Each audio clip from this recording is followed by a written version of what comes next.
बोलिए शंकर भगवान की जय। शिव महापुराण वायवीय संहिता। वर्णाश्रम धर्म तथा नारी धर्म का वर्णन। महादेव जी कहते हैं, देवेश्वरी, अब मैं अधिकारी विद्वान एवं श्रेष्ठ ब्राह्मण भक्तों के लिए संक्षेप से वर्ण धर्म का वर्णन करता हूँ। तीनों काल स्नान, अग्निहोत्र, विधिवत शिवलिंग पूजन, दान, ईश्वर प्रेम, सदा और सर्वत्र दया, सत्य भाषण, संतोष, आस्तिकता, किसी भी जीव की हिंसा न करना, लज्जा, श्रद्धा, अध्ययन, योग, निरंतर अध्यापन, व्याख्यान, ब्रह्मचर्य, उपदेश, श्रवण, तपस्या, क्षमा, शौच, शिखा धारण, यज्ञोपवीत धारण, पगड़ी धारण करना, दुपट्टा लगाना, निषिद्ध वस्तु का सेवन न करना, रुद्राक्ष की माला पहनना, प्रत्येक पर्व में विशेषतः चतुर्दशी को शिव की पूजा करना, ब्रह्मकूर्च का पान, प्रत्येक मास में ब्रह्मकूर्च से विधि पूर्वक मुझे नहलाकर मेरा विशेष रूप से पूजन करना, संपूर्ण क्रियान्न का त्याग, श्राद्धान्न का परित्याग, बासी अन्न तथा विशेषतः यावक, कुल्थी या बोरो धान का त्याग करना, मध्य और मध्य की गंध का त्याग, शिव को निवेदित चंडेश्वर के भाग नैवेद्य का त्याग, ये सभी वर्णों के सामान्य धर्म हैं। ब्राह्मणों के लिए विशेष धर्म ये हैं: क्षमा, शांति,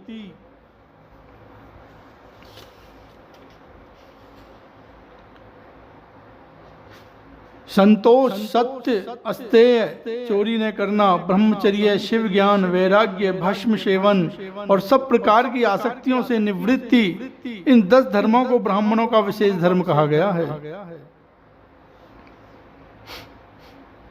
अब योगियों के लक्षण बताए जाते हैं। दिन में भिक्षा, अन्न, भोजन उनका विशेष धर्म है। यह वानप्रस्थ आसन वालों के लिए भी उनके समान ही अभीष्ट है। इन सबको और ब्रह्मचारियों को भी रात में भोजन नहीं करना चाहिए। पढ़ाना, यज्ञ कराना और दान लेना, इनका विधान मैंने विशेषतः क्षत्रिय और वैश्य के लिए नहीं किया है।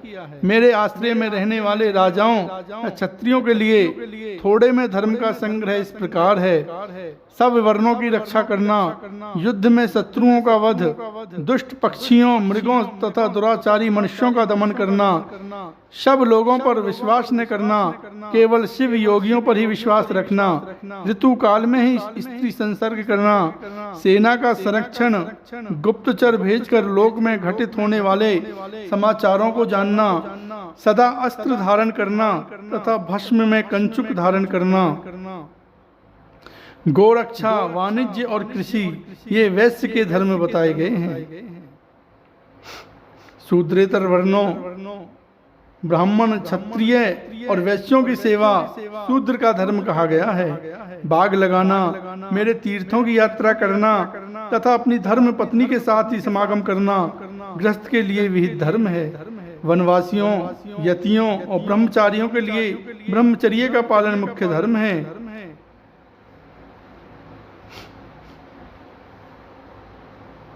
स्त्रियों के लिए पति की सेवा ही सनातन धर्म है, दूसरा नहीं। कल्याणी, यदि पति की आज्ञा हो तो नारी मेरा पूजन भी कर सकती है। जो स्त्री पति की सेवा छोड़कर व्रत में तत्पर होती है वह नरक में जाती है। इस विषय में विचार करने की आवश्यकता नहीं है। अब मैं विधवा स्त्रियों के सनातन धर्म का वर्णन करूंगा। व्रत, दान, तप, शौच, भूमि शयन, केवल रात में ही भोजन, सदा ब्रह्मचर्य का पालन, भस्म अथवा जल से स्नान, शांति, मौन, क्षमा विधि पूर्वक, सब जीवों को अन्न का वितरण, अष्टमी, चतुर्दशी, पूर्णिमा तथा विशेषतः एकादशी को विधिवत उपवास और मेरा पूजन, ये विधवा स्त्रियों के धर्म हैं। देवी, इस प्रकार मैंने संक्षेप से अपने आश्रम का सेवन करने वाले ब्राह्मणों, क्षत्रियों, वैश्यों, सन्यासियों, ब्रह्मचारियों तथा वानप्रस्थों और गृहस्थों के धर्म का वर्णन किया है। साथ ही शूद्रों और नारियों के लिए भी सनातन धर्म का उपदेश दिया है। देवेश्वरी, तुम्हें सदा मेरा ध्यान और मेरे षडाक्षर मंत्र का जप करना चाहिए। यही संपूर्ण वेदोक्त धर्म है और यही धर्म तथा अर्थ का संग्रह है। लोक में जो मनुष्य अपनी इच्छा से मेरे विग्रह की सेवा का व्रत धारण किए हुए हैं, पूर्व जन्म की सेवा के संस्कार से युक्त होने के कारण भाव अतिरेक से संपन्न हैं, वे स्त्री आदि विषयों में अनुरुक्त हों या विरक्त, पापों से उसी प्रकार लिप्त नहीं होते जैसे जल से कमल का पत्ता। मेरे प्रसाद से विशुद्ध हुए उन विवेक की पुरुषों को मेरे स्वरूप का ज्ञान हो जाता है। फिर उनके लिए कर्तव्य अकर्तव्य का विधि निषेध नहीं रह जाता। समाधि तथा शरणागति भी आवश्यक नहीं रहती। जैसे मेरे लिए कोई विधि निषेध नहीं है, वैसे ही उनके लिए भी नहीं है। परिपूर्ण होने के कारण जैसे मेरे लिए कुछ साध्य नहीं है, उसी प्रकार उन कृत्य ज्ञान योगियों के लिए भी कोई कर्तव्य नहीं रह जाता है। वे मेरे भक्तों के हित के लिए मानव भाव का आश्रय लेकर भूतल पर स्थित हैं। उन्हें रुद्र लोक से परिभ्रष्ट रुद्र ही समझना चाहिए, इसमें संशय नहीं है। जैसे मेरी आज्ञा ब्रह्मा आदि देवताओं को कार्य में प्रवृत्त करने वाली है, उसी प्रकार उन शिव योगियों की आज्ञा भी अन्य मनुष्यों को कर्तव्य कर्म में लगाने वाली है। वे मेरी आज्ञा के आधार हैं, उनमें अतिशय सद्भाव भी है, इसलिए उनका दर्शन करने मात्र से सब पापों का नाश हो जाता है तथा प्रशस्त फल की प्राप्ति को सूचित करने वाले विश्वास की भी वृद्धि होती है। जिन पुरुषों का मुझ में अनुराग है, उन्हें उन बातों का भी ज्ञान हो जाता है जो पहले कभी उनके देखने, सुनने या अनुभव में नहीं आई होती हैं। उनमें अकस्मात कंप, स्वेद, अश्रुपात, कंठ में स्वर विकार तथा आनंद आदि भावों का बारंबार उदय होने लगता है। ये सब लक्षण उनमें कभी एक एक करके अलग अलग प्रकट होते हैं और कभी संपूर्ण भावों का एक साथ उदय होने लगता है। कभी विलग्न होने वाले इन मंद, मध्यम और उत्तम भावों द्वारा उन श्रेष्ठ सत्पुरुषों की पहचान करनी चाहिए।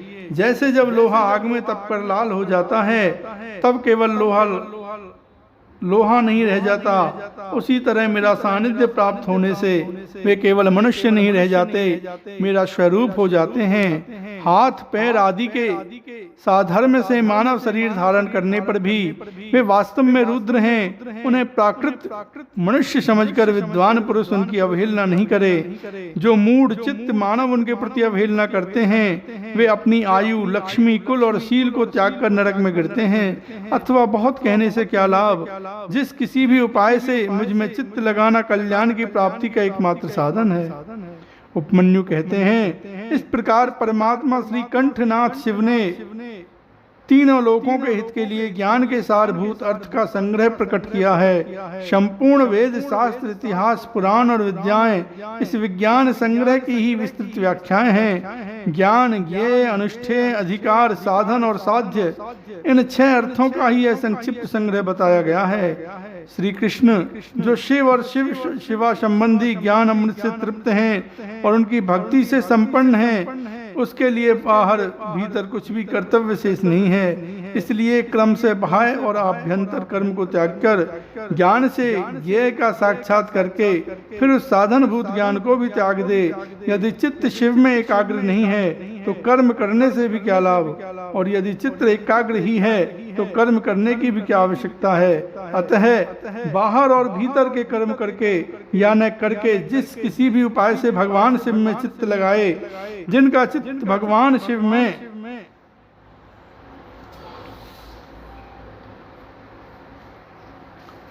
लगा है और जिनकी बुद्धि सुस्थिर है, ऐसे सत्पुरुषों को इहलोक और परलोक में भी सर्वत्र परमानंद की प्राप्ति होती है। यहाँ ओम नमः शिवाय इस मंत्र से सब सिद्धियां सुलभ होती हैं। अतः परावर विभूति, उत्तम मध्यम ऐश्वर्य की प्राप्ति के लिए इस मंत्र का ज्ञान प्राप्त करना चाहिए। बोलिए शंकर भगवान की जय।